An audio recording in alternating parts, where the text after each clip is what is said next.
Hey guys, it's Alex from Dental Growth, and in this video I'm going to go over some ninja ad strategies to basically be able to tweak things and get used to the subtleties of Facebook advertising such that you can get disproportionate results compared to 99% of advertisers, right? Because when you've been advertising for several years like I have, you start to notice very small subtleties and ways you can play around with the ad algorithms and stuff to get you way better results than you would have otherwise. You could run the same campaign and get like $60 leads, versus if you run it with different subtleties in there, you can get the same leads for $5 a piece. And so that makes astronomical differences, as you can tell, in the long run if you're getting leads for 12 times less expensive than the alternative if you simply know how to tweak kind of the ad algorithm and stuff like that. So without further ado, let's get into it. The first one I'm going to go over is kind of ad favoritism. You'll notice when you run ad sets or when you run campaigns, you notice that Facebook will just kind of pick favorites, and it'll only pick like 2 or 3 to work quite as well. You'll notice this blatantly when you run a dynamic creative and you do a breakdown, and you can see which creatives Facebook is actually spending on, and it'll spend 99% of the budget on one creative. But dynamic creative is supposed to rotate all of your creatives and find one that's gonna, work the best and split test for you and stuff like that. But you'll notice if you say put a $500 budget, it'll spend $450 on one creative, and the other 9 will each get like $2 to $3 a piece. So tell me how that's a great split test. And that's why we get into some of these other points that I'm going to go over. So the first one, ad favoritism. So when you run a campaign and you run all of these ad sets, Facebook is only going to pick, say, 2 to work. Okay, and so you have to be prepared to cut and just kill off all of those other non-performing ones as quickly as you can. Okay, because if you let those duds rack up 10, 20, 30, oh, maybe it'll work after $30, maybe it'll work after $40. It never does, guys, and it's just simply not a producing ad set. And so that's why I recommend daily ad management, because you can very quickly tell if an ad is going to work or not. So when you hear advertisers say, hey doc, just give us 3 months to optimize this campaign, that's completely a load of BS. It takes me 1 day or 2 days to figure out if an ad is going to work or not. And sure, if you need more time to get things going, okay, maybe our Invisalign campaign was having trouble, let's go to implants, or etc.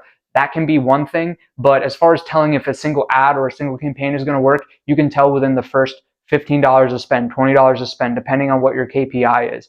If you want to be getting leads for $10, you should spend no more than $20 or even $25, $30 on that ad set, because you can very quickly tell, hey, we missed our $10 KPI. It's not going to give us $10 leads. Okay, and it's never going to improve after the week or 2 weeks.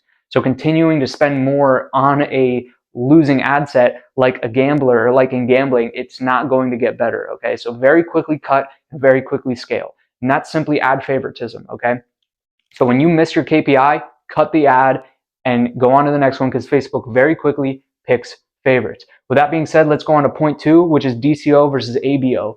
Now, DCO and ABO mean dynamic creative optimization is DCO, and ABO is ad set budget optimization. Okay, and so in DCO, you will have one ad set rather, that will have 9 different creatives, 5 different creatives, however many you want to give it, and it'll rotate through those, okay? And sometimes this method can work. Sometimes Facebook does pick one or somehow rotate among them to get great results for you. And we'll have a DCO running for months. Why? Because if once one ad gets shown to too many people, Facebook will then say, okay, let's try out this other one, and let's try out this other one, and it'll shift for you, okay? That's when the AI comes into play. Now, however, it a lot of times doesn't give you a good split test. We love split testing in advertising because we can put same amount of budget to 2 creatives, 2 pictures, and see which one does better. Real life, it's a real life experiment, okay? And we just simply go with the one that does better. So ABO is ad set budget optimization. So we'll put, say, $20 into this ad, $20 into this ad, $20 into this ad, okay? And we can then pick the winner, okay? So if this one wins, it gets the crown. That's my crown, okay? And these ones we just cut, and this one we we scale, okay? And that's ad set budget optimization. It's a true test, a true scientific experiment, if you will, okay? My point with point number 2 is sometimes DCO works, sometimes ABO works. And you have to see what Facebook, what the algorithm is going to play favorites with. Does it like ABO today? Maybe it does. If you start off running a dynamic creative and you're getting leads for $30 and normally you should be getting them for $6 to $10, well, do an ABO test. Put $10 or $20 into 10 different creatives and just see if one of those ad sets at $10 a day get you 2 leads a day. Now you're getting leads for $5 a pop with one picture, and you can focus on just that picture alone and ramp that up. Okay. With that being said, we get into creative types. Now, you can put hours of effort, you can spend thousands of dollars to shoot a high quality production video, guys, but guess what?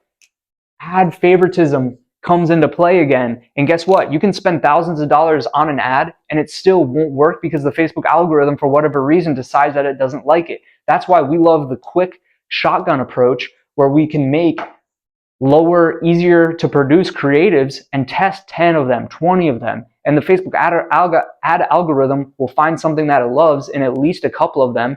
And now you can scale one of those up, and you've spent 30 times less effort and money on a creative that does just as well, if not way better, than something you spend a ton of time producing. So with creative types, let's go down here. You can do selfie video. You can do office picture, like a real office picture. Or you can do like a graphic. You can go on canva.com and make a graphic with a tooth on it and someone pointing to their tooth or smiling. And a lot of times that graphic or that stock photo can actually do just as well for you, okay? Now, yes, it's great to be very invested in your branding and your aesthetic, and if you want to be, continuous with that, that's totally great, and you can do that. I'm just saying, test out different types of things, because you may find that the one that you put even less effort into does just as well, right? Because it's not what you think works, it's what the market thinks works, okay? So why not put less time into something the market thinks works better than something you would put a ton of time into that the market doesn't like? That being said, we go into volume versus quality, okay? And what I mean by this is how many lead form questions are you asking on your lead forms?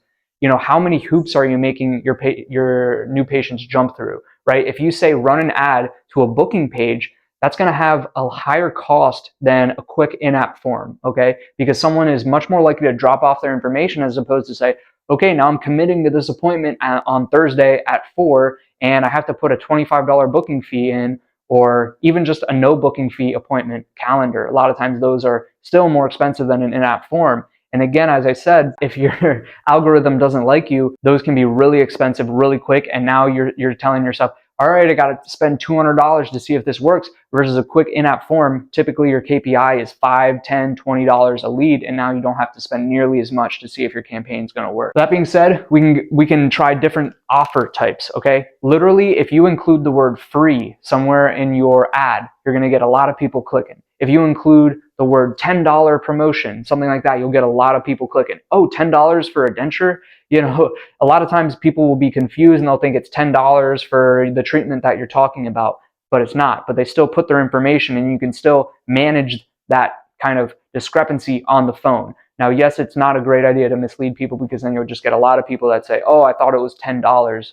Oh, the treatment is actually $4,000. Okay, I can't do it. You don't want to necessarily give yourself that problem to overcome. You just want to make sure you're getting a lot of people on the front end interested, right? If your ad is saying, hey guys, it's just $30,000 for this, sign up today, they're not going to sign up, okay? So start off.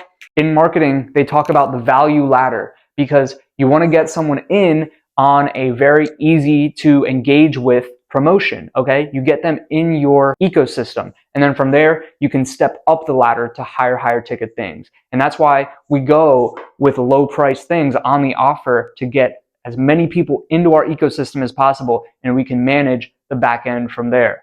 That being said, we get into our next point, which is interest tests, okay? One other kind of techie thing that you may find in Facebook ads is that the interest can sometimes just give disproportionate results. So you can have the interest toothpaste and then have the interest flossing, and toothpaste gets you leads for $5 a pop, whereas flossing gets you leads for $30. Say that was in Washington State, and then say you run the same campaign in Kentucky, and now flossing gets you a $6 cost per lead, and toothpaste gets you a $50 cost per lead. And tell me why that happens. There's no logical explanation other than if you test a bunch of different interests, you might find one that works really well for whatever reason. The Facebook ad algorithm is complicated. It likes to play favorites, as I said, and so it's in your best interest to test as many things as possible and go with the one that works. I like to talk about the principle of natural selection. We're just doing natural selection here with our ad account. We're just picking the ones that are working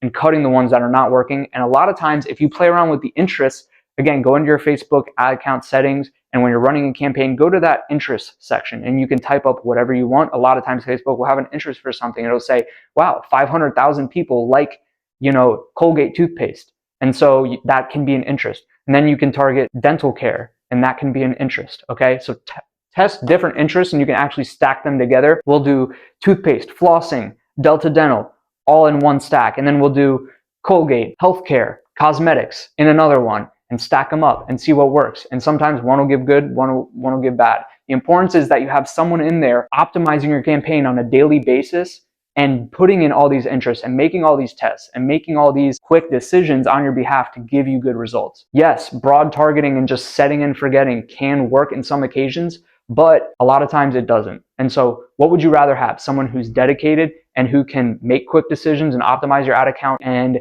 instead of setting and forgetting and then checking back a month later and saying, yikes, yeah, that didn't work as well. Or maybe they got lucky and maybe, you got some leads. Great. But I would rather have someone that's actually attentive and finding all these pockets and ways to get me the cheapest leads that I can, and then I can work with them from there.